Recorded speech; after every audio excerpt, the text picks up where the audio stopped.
Bom dia, graça e paz. Vamos a mais um testemunho, o último desse ano. E eu deixei esse testemunho para exatamente nesse dia, nessa data. É um testemunho impactante e que vai fazer diferença na sua vida dos 2022 para 2023, com certeza. E antes do testemunho, eu vou fazer uma pergunta para nós. Diante de tantas lutas, tantas batalhas, tantas decepções, né? E vitórias, o que nós fizemos de bom na vida espiritual? Tivemos um ano com quase 9.000 horas. Quase 9.000 horas. 8.000 e poucas horas que um ano tem. Esse tempo todo, essas horas todas, quantas delas nós tiramos para o Senhor, para a nossa vida espiritual? É para refletir, mas é uma pergunta que todos têm resposta. Não existe um que não tenha resposta. Para a sua vida secular, as vitórias que nós tivemos, dentre todos esses sucessos, nós tivemos algum tempo de correria, tanto como para o sucesso secular, para Cristo. Buscamos o Senhor com intercessão, com vontade, com coragem, com prazer. Fizemos o que tínhamos que fazer em 2022. Orações, cultuar, estar na casa do Senhor, certamente com alegria, com prazer, que o seu tempo da casa do Senhor começa a contar desde que você sai de casa. No momento que você sai de casa, começa à sua disposição para o Senhor. Essas horas também todas a gente imagina, no meio dessas 8.000 e poucas horas. Quantas vezes nós falamos de Cristo para um ímpio? Quantas vezes nós levamos a mensagem? Quantas vezes nós aproveitamos a oportunidade? Tudo isso está inserido dentro dessas horas, dessas 8.000 e poucas horas. Muitas das vezes nós estamos correndo, lutando, buscando para o conforto da vida secular e não temos tempo para Cristo. Quantos não congregam? Tem pessoas aí hoje, fechando esse ano, que se ele parar para somar, ele não foi 5 vezes ou 10 vezes na igreja, no culto. Sempre porque está trabalhando, sempre porque está no lazer, passeando com a família, para o sítio, para a chácara, para o banho, para o cinema, para o shopping. E no domingo, que é para cultuar o Senhor, nós estamos ocupados. Mas quando nós vencemos um ano, na data de hoje, temos muitos de nós, temos o que lamentar. Tivemos pouco tempo para Deus, tivemos pouco tempo para evangelizar, para cuidar, para zelar no contexto espiritual, e ainda chegamos no final do ano, na nossa reflexão, Deus não fez nada por nós. Quando a palavra diz buscar primeiramente as coisas que vêm do alto, a palavra também diz que as demais o Senhor acrescenta na nossa vida. Ninguém vai ficar mais pobre se tiver que congregar um ano inteiro, se entregar para Cristo de verdade. Se tiver que fazer uma viagem para missões, para visitar uma pessoa no hospital que está doente, independente do credo, é ir lá visitar, evangelizar, orar junto com aquele que é evangélico e está lá internado. Esses tempos, todos, nós não tivemos como fazer. Mas aí, muitos de nós, no dia de hoje, paramos para lamentar, não aconteceu nada, tudo que entrei em janeiro com a esperança não veio, não aconteceu, o sucesso não veio, o meu carro novo não veio a casa, não recebi a promoção do emprego, não tive um emprego, e começa a murmúria. Será que Deus existe? As pregações sempre dizem que Deus está comigo e nada acontece. Será que Deus existe? Existe, meu irmão. Você passou um ano, nós passamos um ano de luta, porque a luta ela existe, a palavra diz que existe tribulações e sofrimentos, mas Cristo venceu. Está lá em João capítulo 16. Existem as tribulações.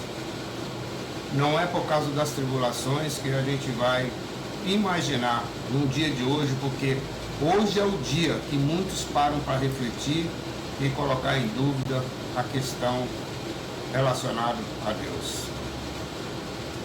Tem gente hoje, e todos os anos acontece isso, do 31 para o dia 1º se suicidam. Tem gente que elimina a família inteirinha e se mata, porque acha que não tem mais jeito. Tem gente hoje que, ao invés de correr atrás de Cristo, a vida com Cristo, ele está em outros lugares, porque o ano não deu certo, vamos ver se vai dar certo agora. Eu estava ouvindo ontem uma matéria no rádio, e hoje estavam oferecendo o banho para limpeza do espírito, descarregar o espírito. Que horror!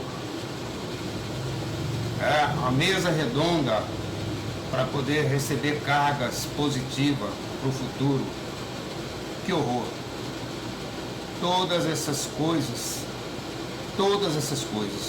nós queremos nosso espírito preparado, limpo, renovado, é com Cristo. O progresso, o sucesso que possa acontecer no propósito de Deus na nossa vida em 2023 é com Cristo. É nele que vem todas as coisas. Então, não murmure, meu amigo, meu irmão, porque 2022 não foi de repente tanto quanto você sonhou, quanto você necessitou, quantas coisas que não cooperaram. Não murmure. Olhe para você. Do dia 1º de janeiro de 2023 ao dia 31 de dezembro de 2023, você vai perceber que você teve fôlego de vida, ar para respirar, você teve fé, esperança, confiança, e se você olhar bem, você já é um homem vencedor. Porque não podemos ver Deus só aquele que no ano que passa dá carro novo, dá muitos contratos de trabalho, dá muito dinheiro para ir ao shopping, comprar perfume caro, roupa cara. Quantos hoje vão para a igreja? Está cheio hoje. Muita gente que vão para a igreja, mas uma hora dessa, aqui 11 horas da manhã que estou fazendo esse diálogo aqui, estão no shopping comprando roupa nova, perfume novo, perfume cheiroso. Tá fazendo assim um diferencial para quando entrar na igreja, seu diferencial. E aí eu pergunto, e dentro de nós, como é que nós estamos? Porque por fora é como está em Mateus 22. De muitos é sepulcro caiado. Quer estar bonito na virada do ano, ou todo de branco, ou todo de azul, ou todo de amarelo, ou eu sei lá qual é a cor que a pessoa decide, mas está com Cristo, está virando um ano agradecendo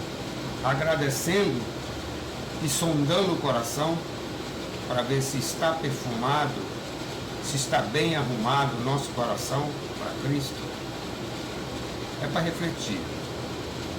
Não é tempo de murmurar, não é tempo de lamentar. Nunca imagine que Deus não te ama, meu amigo, que Deus não me ama. Nunca imaginei isso. Nunca imagine isso. Porque Deus, que conhece todas as coisas, tem o tempo de todas as coisas na nossa vida. Leia em Eclesiastes 3, há tempo para tudo. Há tempo de sofrer, mas é tempo de parar de sofrer. É tempo de lutar veemente para as necessidades. Há tempo que essas necessidades elas são supridas, então é tempo de parar desse sofrimento. Mas é tempo de plantar, é tempo de colher.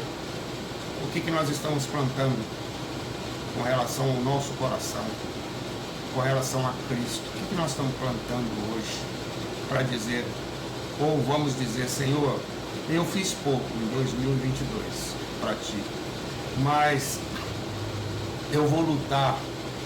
Não faça promessas que você não vai cumprir, mas se entregue a Deus pedindo ajuda e dizendo, eu vou lutar para ser melhor.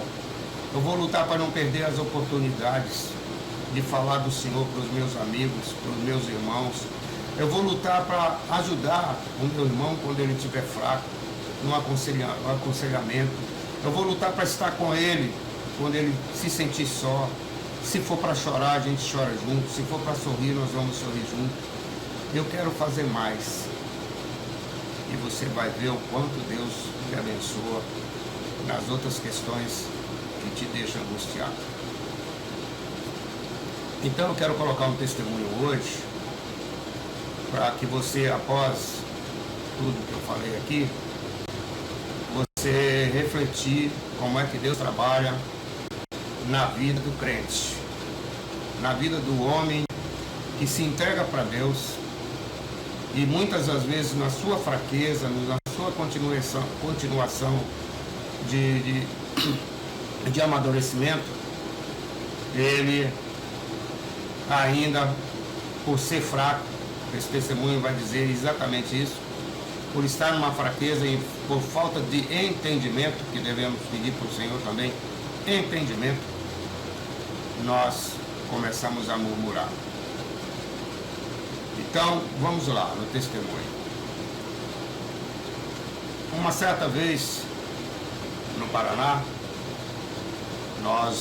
eu e meus pais, meus irmãos, nós éramos em 5 na época.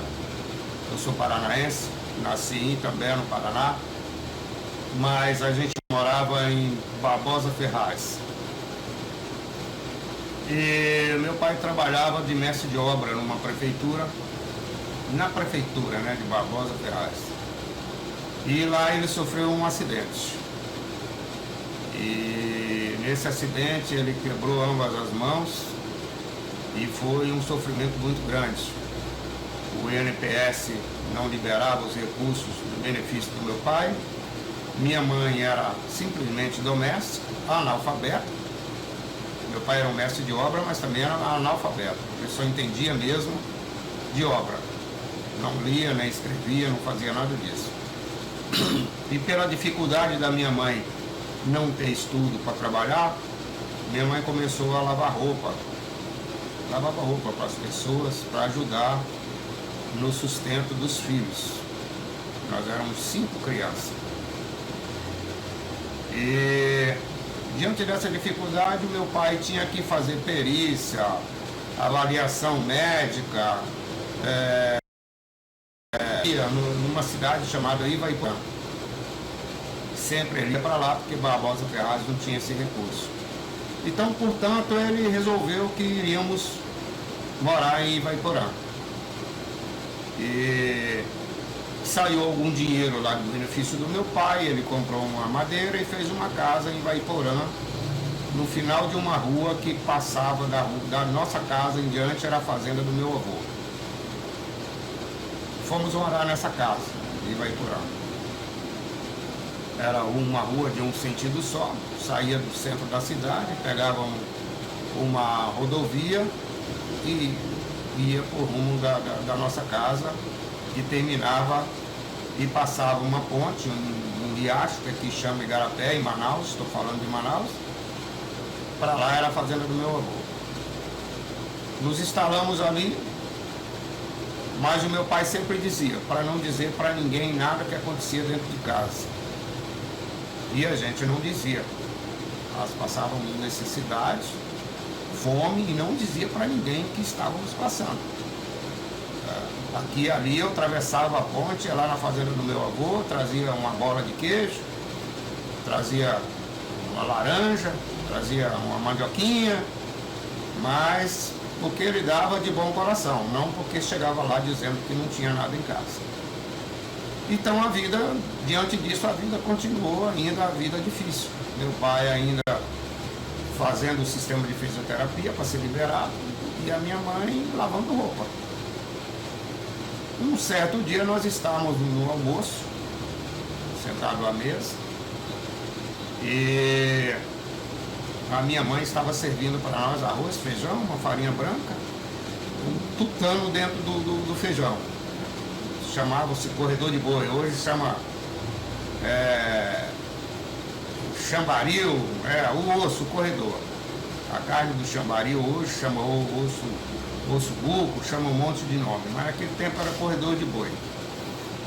E a minha mãe servindo lá a medida no prato de cada um, que era pouco alimento. E na casa do vizinho tinha um rádio falando, e esse rádio começou a fazer um anúncio de um emprego em um cinema que tinha na cidade. Eu acho que nós já tínhamos lá uns 3 a 4 meses nessa cidade de Ivaiporã, e eu conhecia exatamente onde era o cinema, porque era o caminho de ir para a igreja, o caminho de ir para a escola, tudo era perto da igreja. A gente morava, digamos, no lado leste, a igreja estava no lado oeste. E aí, quando anunciou-se o emprego, a minha mãe, com rapidez, começou a nos servir, aí, porque ela ia atrás desse emprego lá, e o meu pai disse assim: você não vai naquele emprego lá. Ela disse: eu vou naquele emprego porque tem que trabalhar e dar comida para essas crianças. Ele disse: você não vai naquele emprego porque lá não é lugar de crente. Meu pai, eles eram recém-convertidos, mas meu pai ouvia a palavra e guardava no coração, porque ele não sabia nem escrever o nome dele. Lá não é lugar de crente. Aí a minha mãe disse: o que adianta ser crente? Olha para essas crianças, o que elas estão comendo. Eu vou atrás daquele emprego, sim, porque eu quero comprar comida melhor para essas crianças comerem. Meu pai disse: você não vai, você vai sentar aí, vamos comer, e você não vai atrás desse emprego. E hoje é dia de culto, nós vamos para a igreja e vamos pedir para Deus falar com a gente.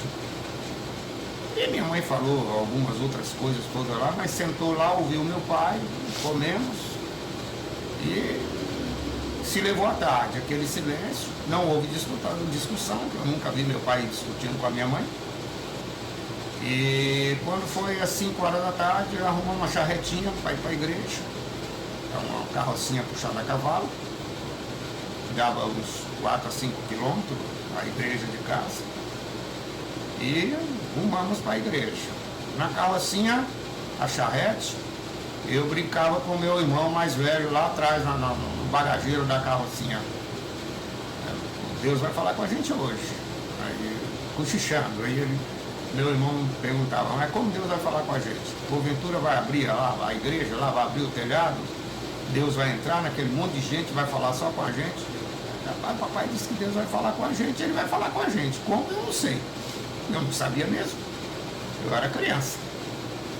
Era um menino que já sabia ler, escrever, tudo, mas não entendia a palavra. Chegamos à igreja, a igreja cheia, e sentamos de uma forma diferente, porque esse ministério, as crianças sentam lá na frente e tem uma pessoa para cuidar das crianças. para não fazer barulho, não fazer bagunça. Bebê de colo fica com as mães, tem um berçário, vai para lá e criança chora para lá. É um silêncio maravilhoso na igreja. Mas como não tinha espaço para nós sentamos do lado dos pais. E aí o culto começou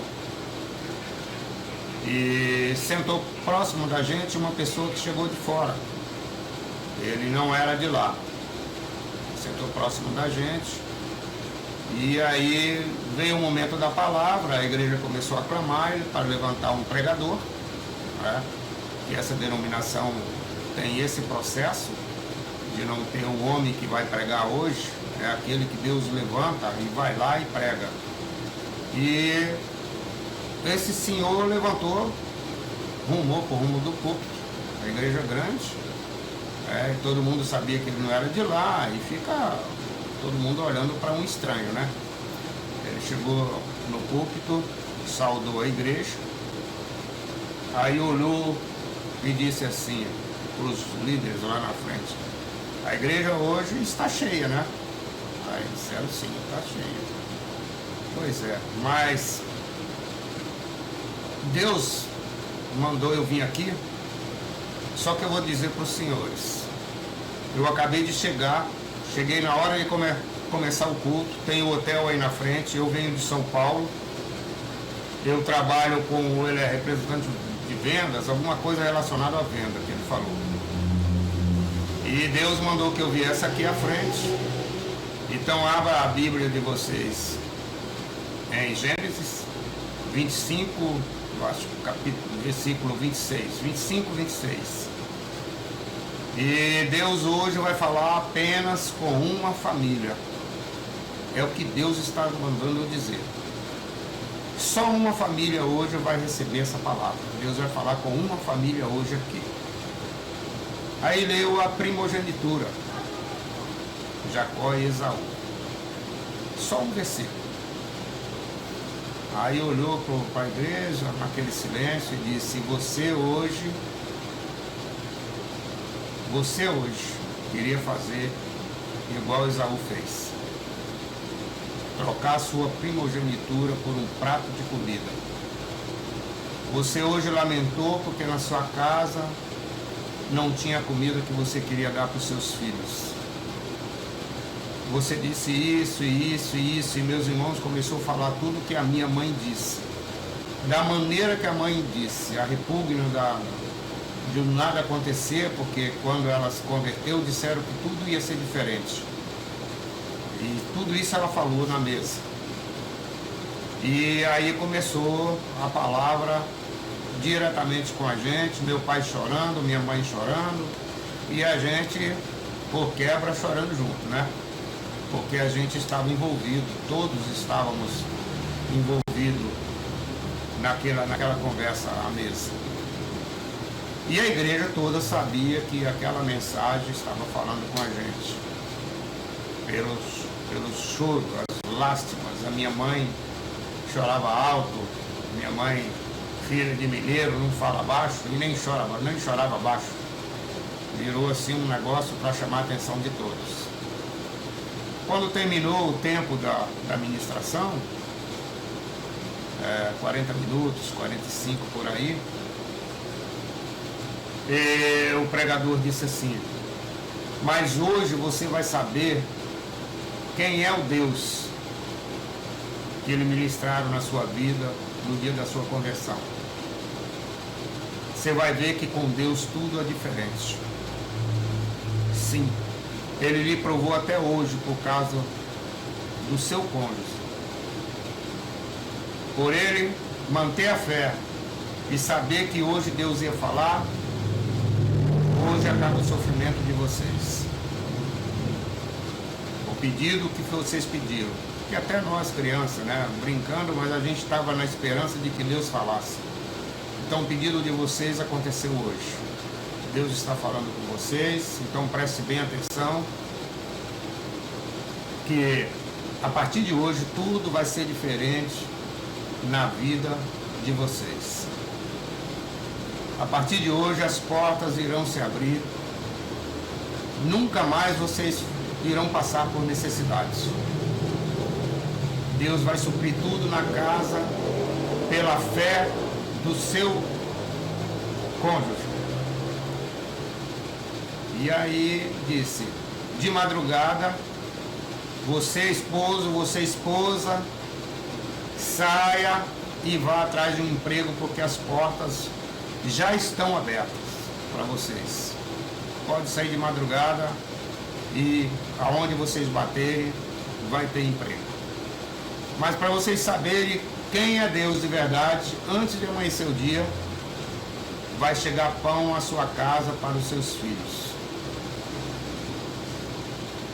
E aí, terminou a ministração, encerrou-se o culto, e aí a gente tem o hábito, né? Sempre nós temos o hábito de, quando encerra o culto, aí abraçar os irmãos, conversar, um conta uma história, outro conta outro. E domingo passado, na congregação onde eu faço parte, já tinha um irmão apagando as luzes, e a gente estava conversando dentro da igreja. E aí minha esposa disse, vamos sair, que já estão fechando a igreja. Essa alegria de estar ali conversando. Mas diante daquela situação, envergonhados, nós subimos na charretinha e fomos embora. Alguns olhando para nós, né?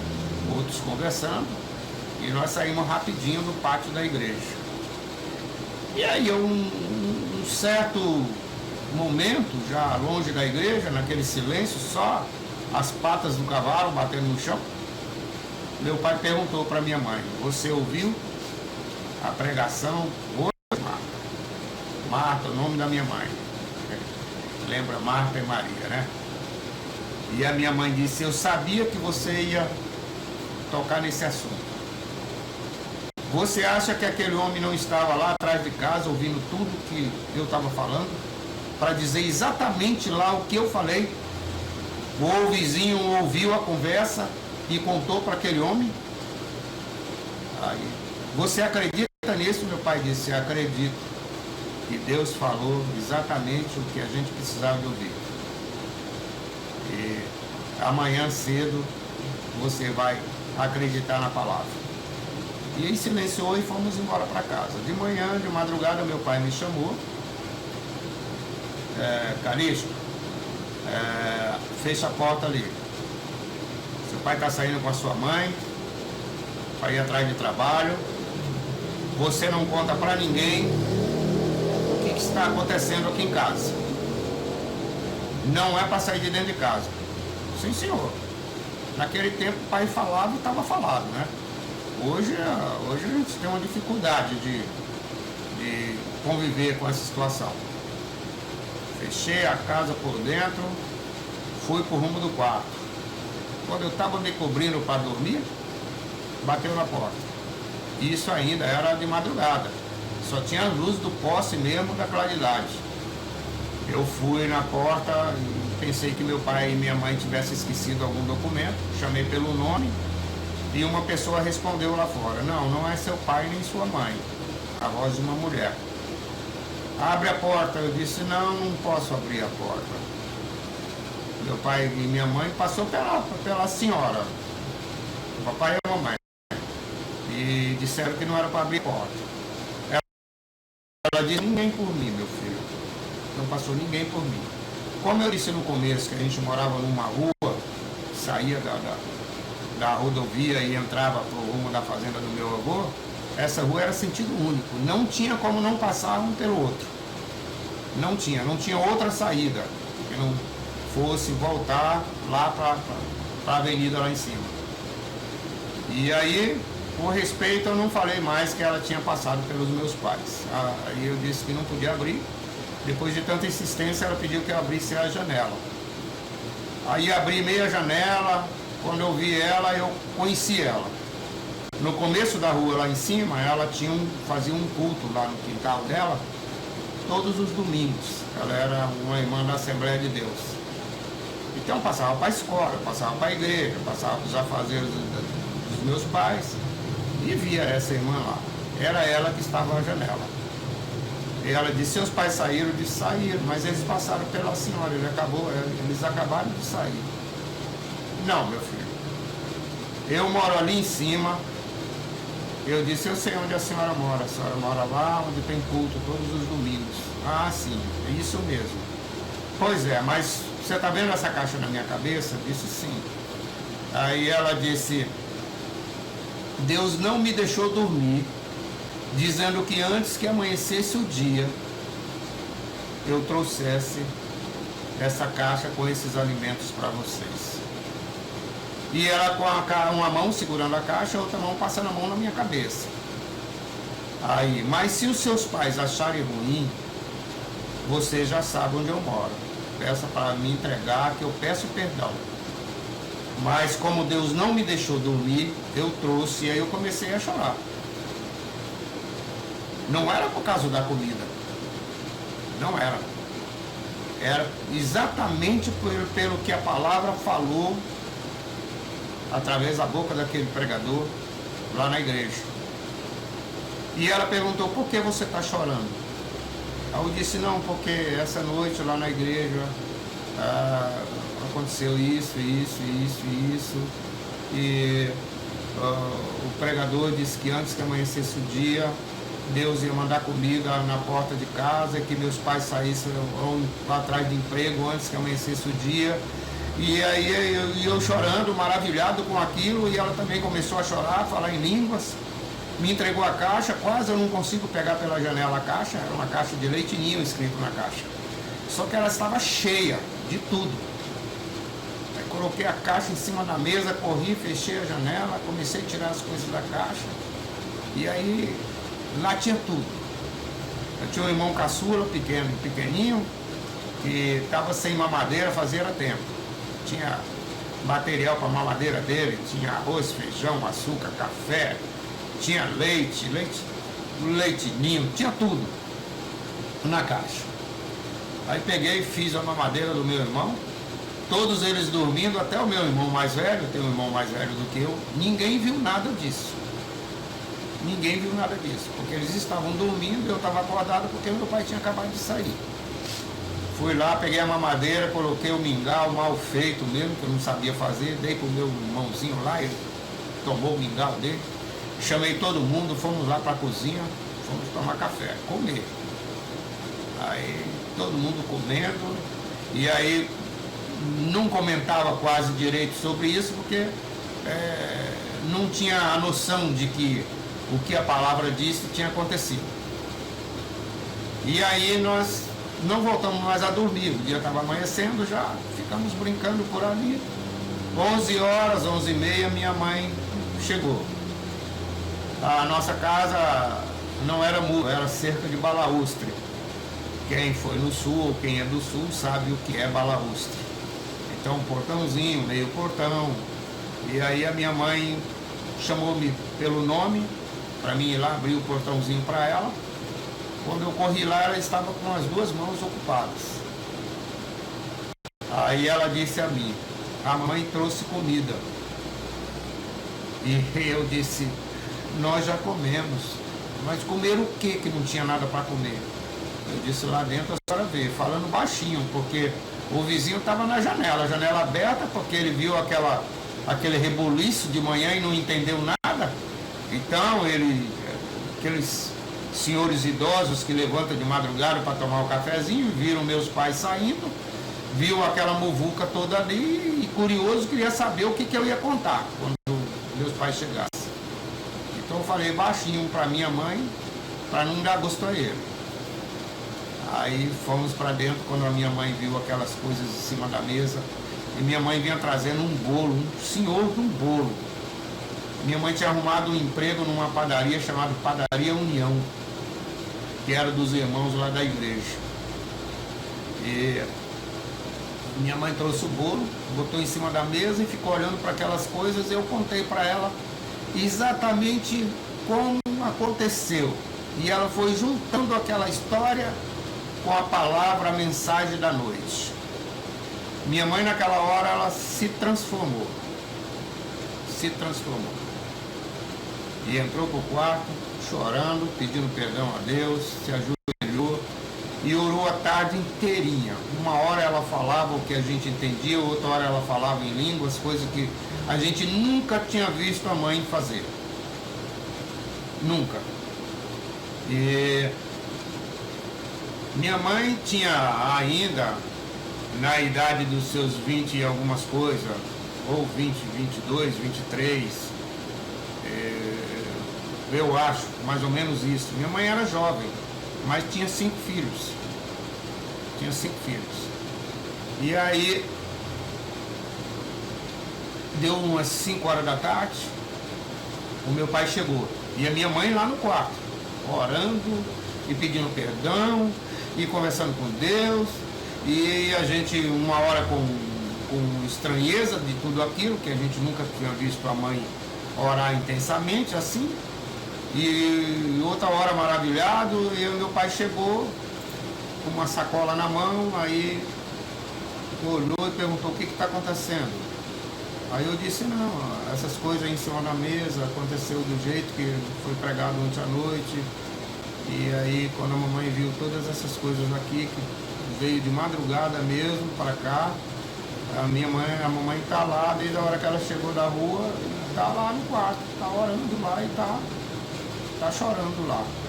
Aí meu pai colocou a sacola em cima da mesa, foi lá no quarto, chegou no quarto, sentou lá perto da minha mãe, até que minha mãe parou de orar, levantaram lá, ela se levantou, estava de joelhos, e conversaram, e meu pai trouxe ela à sala.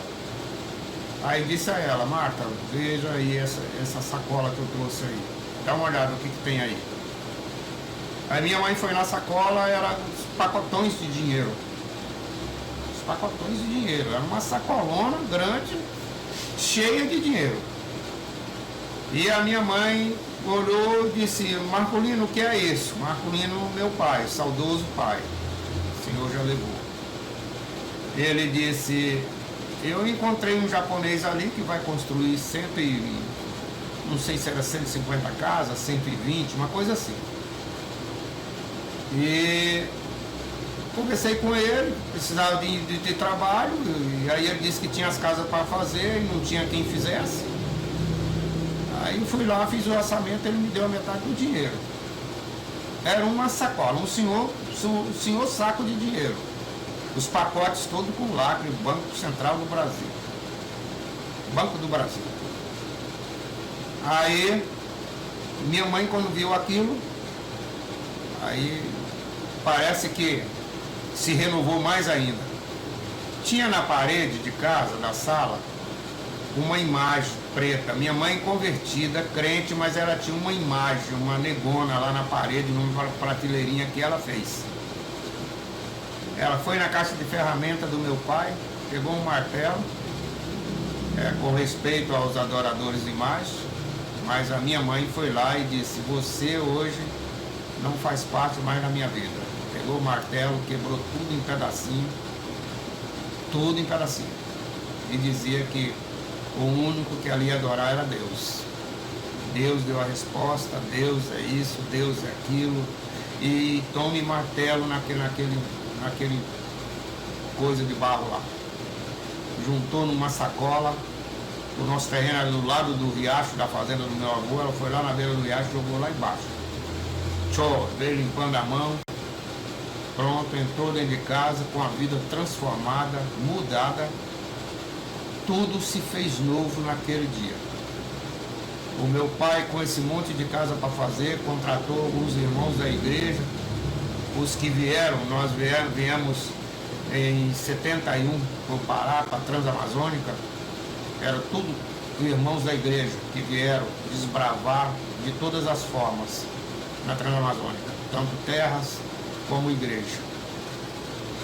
Meu pai contratou esses irmãos, eles foram ajudar meu pai a fazer as casas, e tinha prazo para terminar as casas. Nós ainda criança íamos mais cedo para a escola, levava a comida do meu pai, e lá pegava um martelo com um preguinho lá, 17 por 21, para fazer aquelas ripetas que chamam aqui no Amazonas, lá chama mata-junta. matar, juntar até onde a gente alcançava e deixar o restante para o meu pai fazer depois. Todos os dias a gente ia para lá ajudar a construir aquelas casas. Por isso que a memória é grande, porque naquele tempo não tinha justiça dizendo que criança não podia trabalhar. A gente trabalhava, estudava e brincava, mas a gente trabalhava. E aí a vida se transformou. O pregador disse, antes de encerrar a ministração, que daquele dia em diante, daquela família, ninguém ia mendigar um pão. Não ia faltar pão na casa de nenhum, nem dos pais, nem dos filhos. E aí a vida se transformou de uma forma assim de excelência. Nós viemos embora para a Transamazônica dias depois. Meu pai veio com os irmãos ver onde era o lugar onde a gente ia ficar, né? Despedimos da igreja, a igreja orou por nós e nós viemos embora para a Transamazônica, isso em 1971. E aí a minha mãe era um exemplo para quem via a mãe que tinha uma imagem, a irmã Marta que tinha uma imagem na sala de casa. A gente via a minha mãe na roça trabalhando com a gente. O INCRA deu uma terra para nós, na Transamazônica, e minha mãe levava a Bíblia para estudar, levava a Bíblia para a roça. E lá eu comecei a ensinar o beabá para minha mãe, na Bíblia.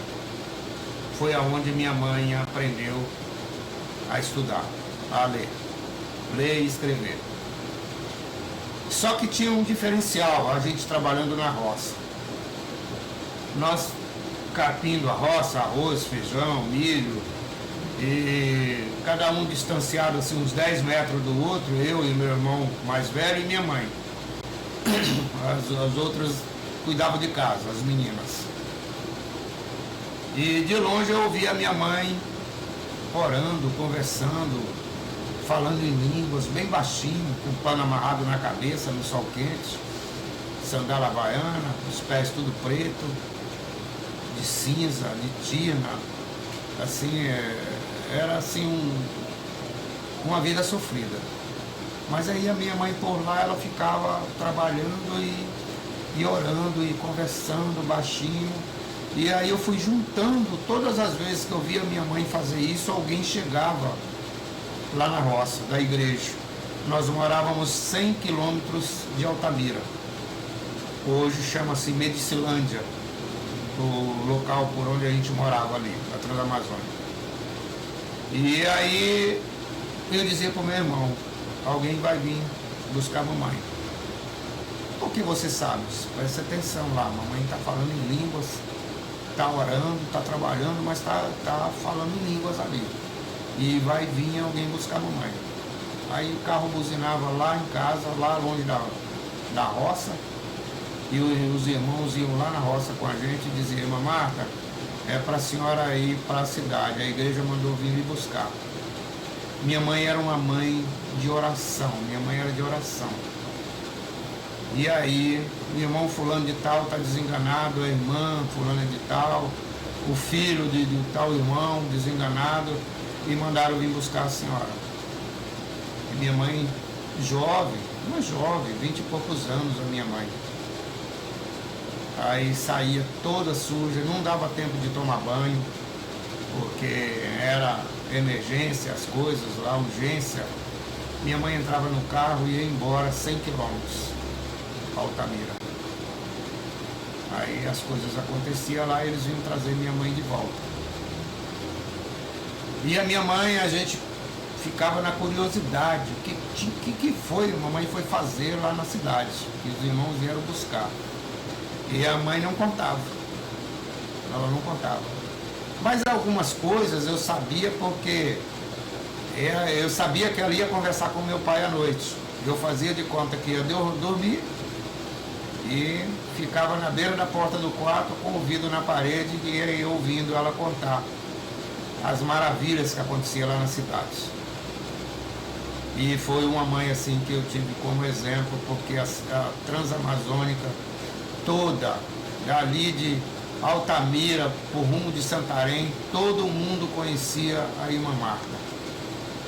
Todo mundo conhecia. E a minha mãe era humilde, nunca ficou soberba com isso.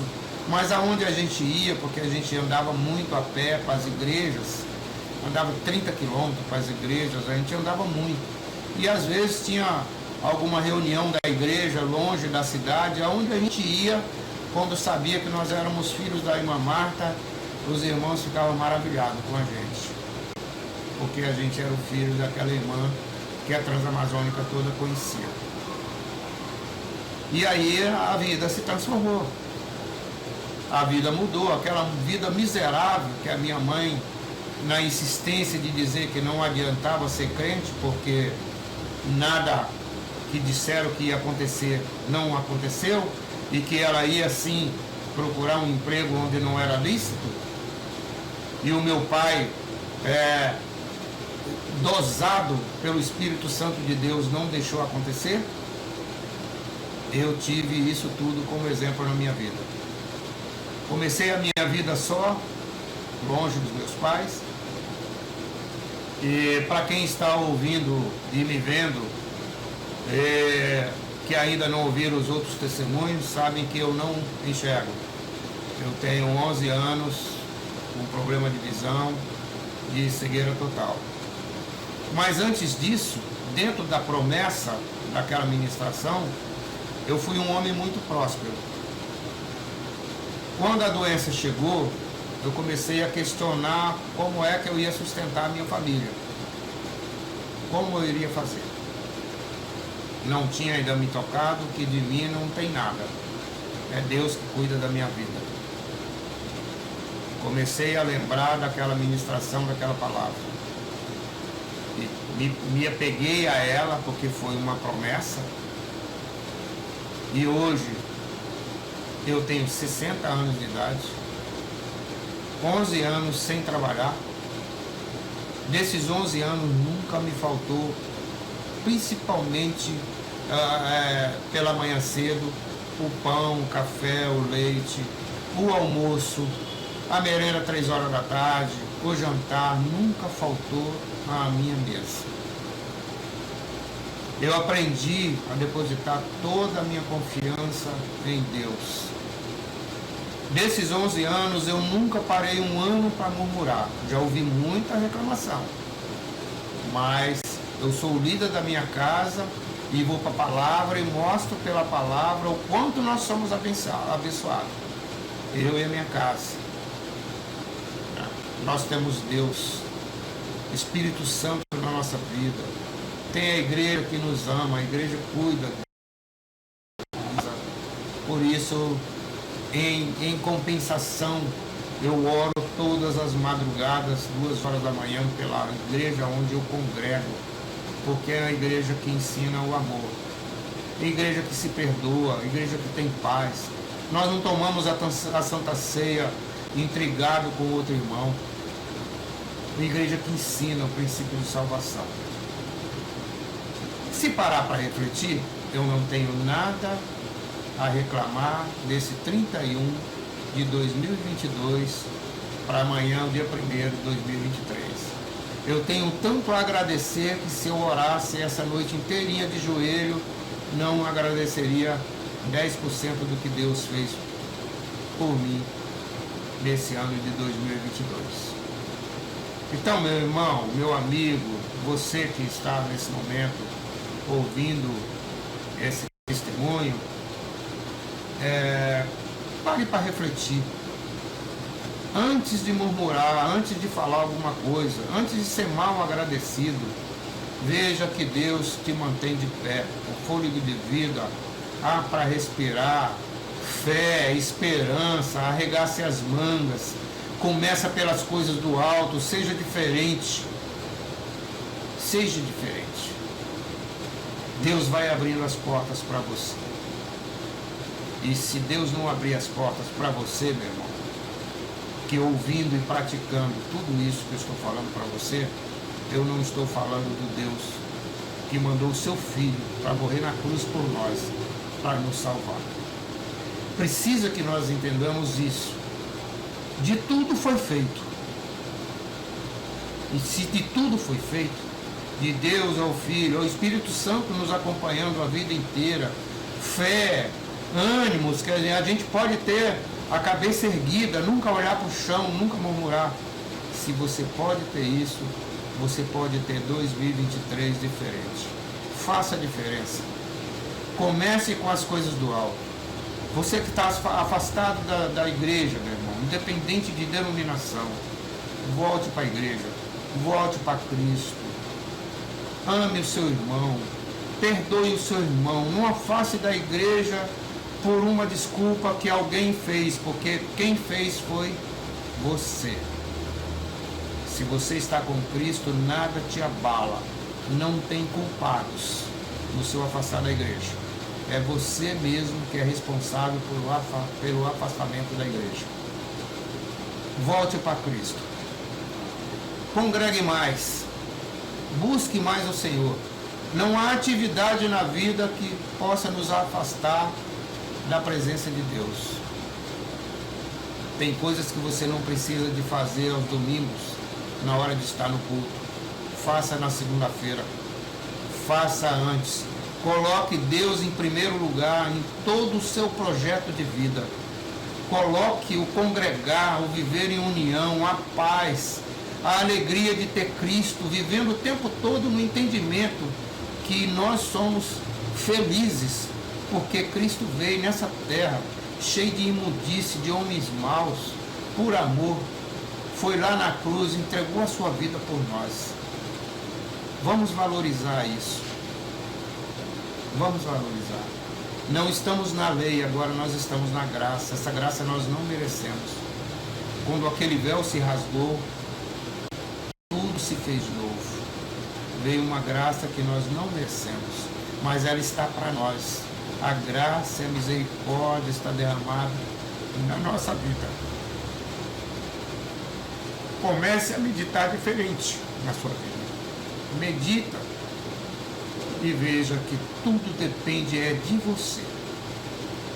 Levantar do chão, bater as terras, a poeira, levantar e dizer: nada vai me abalar a partir de hoje. 2023 vai ser diferente na minha vida. Eu quero Cristo em primeiro lugar. As outras coisas eu sei que Ele acrescenta, porque a palavra diz. Então é isso que eu quero viver. E vá nessa fé que Deus é contigo. E você vai ver 2023 diferente de 2022. Porque até os abastados têm lamento no dia de hoje. Mas quando eles estão com Cristo, tudo é diferente. Que Deus abençoe.